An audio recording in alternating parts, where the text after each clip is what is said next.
May gagawin tayo ngayon na diesel engine. Nakargaan nila ng gasolina. Ang sabi daw nila ay iblibid lang at okay na. Pero para sa atin ay hindi. Mas lalong masisira yung ating injection pump kung tinuloy natin na ganon, kasi wala nang viscosity yung ating fuel. Wala nang dulas kung manalagyan ng gasolina ito, kaya magagasgas yung ating plunger at masisira yung ating injection pump. So i-require natin na magpla-flashing tayo ng tangke. Mas maganda kung ibaba natin ito, at pati na rin sa mga fuel line, tatanggalin natin lahat yung nakuntami ng fuel para iwas aberya. So bali nagde-drain na tayo ngayon at magbababa tayo ng tangke at maglilinis ng fuel line. Okay, kapag ibaba na natin na ganito, sabay na rin natin na linisan.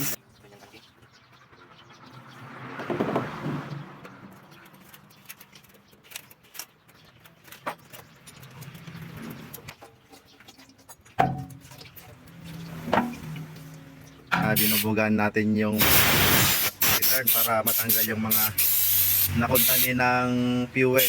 Bali dito.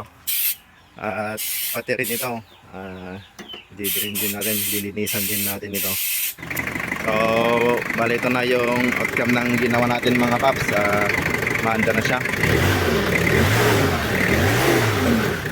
Hindi na magaspang yung kanyang andar.